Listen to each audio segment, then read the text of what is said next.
Bismillahirrahmanirrahim. Assalamualaikum warahmatullahi wabarakatuh. Baiklah, pada pertemuan sekarang, Ibu diamanahkan untuk mengajarkan kepada Ananda materi kimia tentang persamaan termokimia. Minggu yang lalu Ananda sudah belajar tentang apa itu termokimia, energi, kalorimeter, kemudian perubahan entalpi reaksi. Pada minggu sekarang kita akan mempelajari tentang persamaan termokimia, di mana tujuan pembelajaran kita untuk mempelajari persamaan termokimia ini ada 3. Yang pertama, supaya Ananda mengetahui apa itu entalpi reaksi dari persamaan termokimia. Yang kedua, Ananda juga mengetahui konsep dari persamaan termokimia tersebut. Yang ketiga, Ananda dapat memahami persamaan kimia dari perhitungan. Nah, kita mulai pembelajaran kita pada hari ini tentang persamaan termokimia.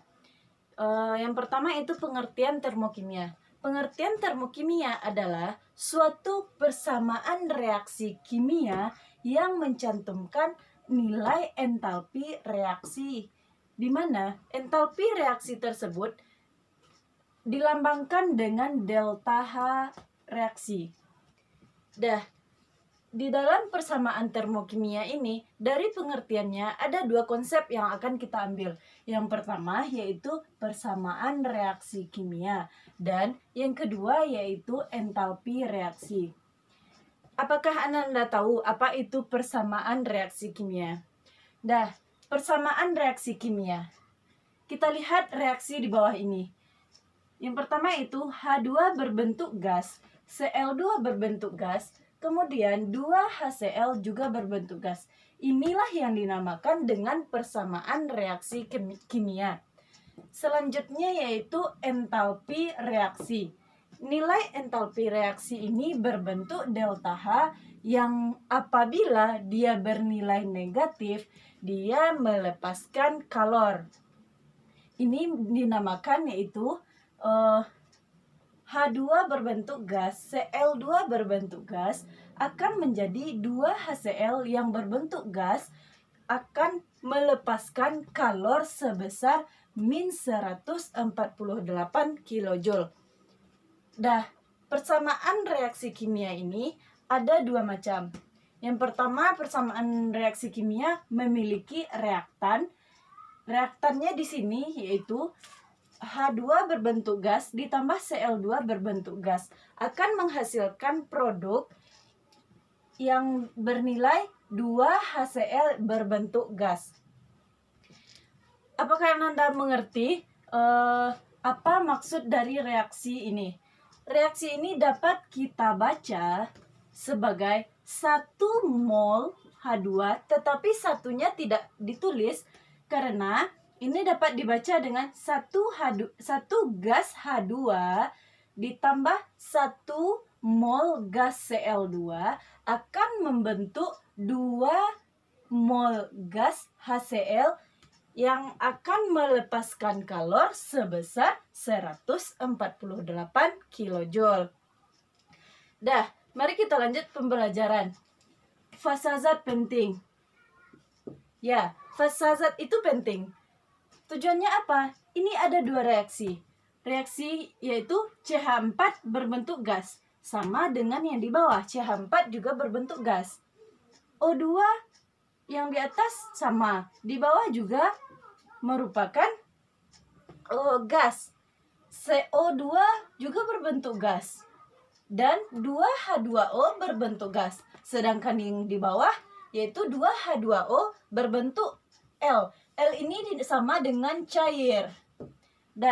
Kita lihat ini gas, kemudian ini cair. Kita lihat nilai entalpi reaksinya, ini adalah yang di atas yang bersifat gas bernilai min 890,5 kJ. Kemudian yang di bawah delta H-nya bernilai min 802,3 kJ.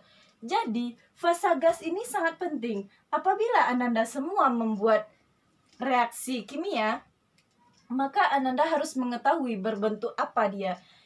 Fasa zat ini ada 3. Yang pertama yaitu berbentuk gas yang dilambangkan dengan G. Ini gas. Dah, yang kedua S, solid.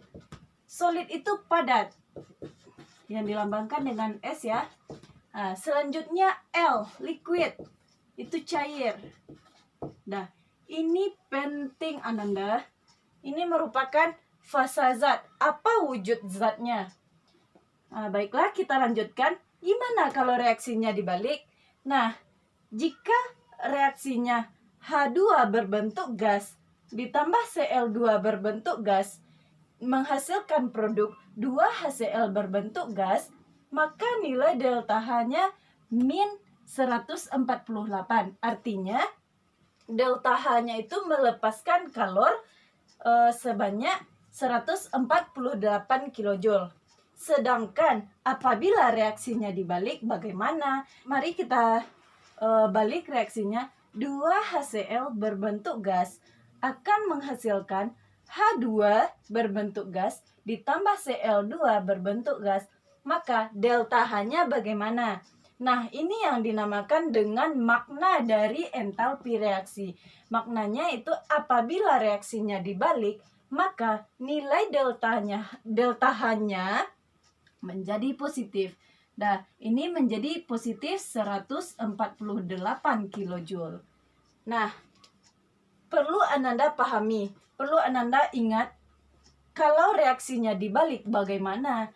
Nah, yang penting, fasa zatnya ini jangan lupa ditulis dari setiap reaksi tersebut. Nah, yang selanjutnya itu bagaimana jika dikali? Nah, coba lihat reaksi yang di atas. Kemudian kita kalikan 3.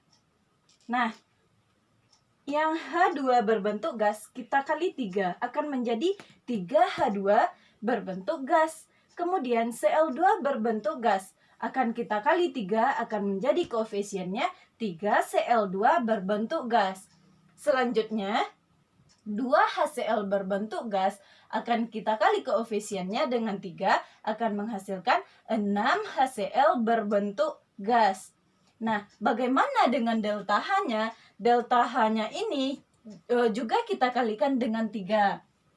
Jadi, min 148 dikali 3 akan menghasilkan min 444 kJ. Nah, inilah jika reaksi dikalikan. Dah, Ananda, sekarang kita masuk kepada contoh soal Ibu bacakan, yaitu untuk menguraikan 1 mol amonia menjadi gas nitrogen dan gas hidrogen diperlukan kalor sebesar 46 kJ. Jadi, ini adalah 1 mol amonia. 1 mol amonia. Ini 1 mol amonia yang dilambangkan dengan NH3 berbentuk gas. Dah, kemudian menjadi gas nitrogen. Nitrogen N2 berbentuk gas nitrogen. Selanjutnya, dan gas hidrogen H2 berbentuk gas. Dah, setelah Ibu setarakan menjadi NH3 berbentuk gas, direaksikan menjadi setengah N2 berbentuk gas ditambah 3/2 H2 berbentuk gas. Maka diperlukan kalor sebesar 46. Jika diperlukan, maka tandanya yaitu positif. Positif itu menandakan reaksinya adalah endoterem. Berarti diperlukan. Endo merupakan diperlukan, bernilai positif.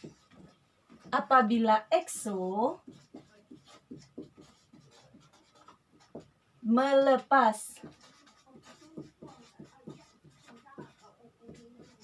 yang bernilai negatif. Baiklah, ini merupakan contoh soal yang harus Ananda kerjakan. Baiklah, sekian pembelajaran kita pada hari ini. Jadi, dalam persamaan termokimia ini dapat Ibu simpulkan bahwa Pengertian dari persamaan termokimia ini adalah suatu persamaan reaksi yang mencantumkan nilai entalpi reaksi yang dilambangkan dengan delta H reaksi. Kemudian, hal yang perlu kita ingat bahwa fasa zat ini harus dituliskan di setiap reaksi, di mana fasa zatnya itu berupa gas, padat, dan cair. Kemudian, bagaimana kalau reaksinya dibalik? Jadi reaksinya itu apabila dibalik, nilai delta H-nya yang awal-awalnya min akan berubah menjadi positif. Dah, bagaimana jika dikali? Apabila kita mengkalikan koefisiennya di awal, maka sampai akhir atau delta H-nya juga kita kalikan. Dah, sekian pembelajaran kita pada hari ini. Apabila ada kesalahan, Ibu mohon maaf. Wabillahi taufiq wal hidayah. Assalamualaikum warahmatullahi wabarakatuh.